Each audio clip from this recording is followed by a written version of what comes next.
昨昏赖总统邀请5院院长来讨论国政，立法院今仔就随处理选罢法的人数加减版的合议案，无要邀请行政院长杜英泰来说明。这嘛是杜英泰上任到打第3件的合议案咯。那北嘛强调讲，伊一定会投票来否决，嘛佮要求讲杜英泰若有各项否决，应该就爱落台负责。民进党团是望讲，若白党团应该就爱同意这个合议案来表达善意，照法度来化解条约的对立。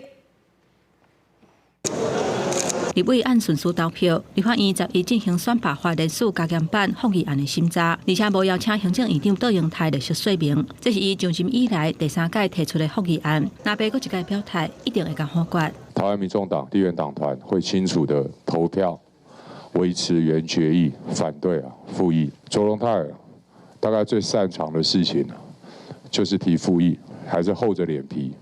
赖在行政院院长的座位上，这是国家的不幸。行政院提请复议本来是该极为严肃的宪政程序，现在就会变成了卓荣泰争权夺利的宪政工具。如果今天的复议再被否决，请卓荣泰院长勇敢地负起政治责任，立即辞职下台。那边共声批评，直复议已经造成国家甲社会不安。不过，民进党团甲那边发声，应该同意选罢法复议案，提出善意，无定着对启动条约头人的沟通有帮助。今天的选罢法复议案是人民再给蓝白的立委、各党的立委一个最后的机会。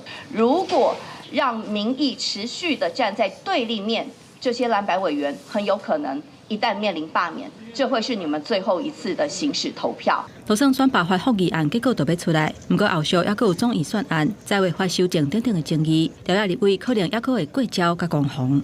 公视新闻台北报道。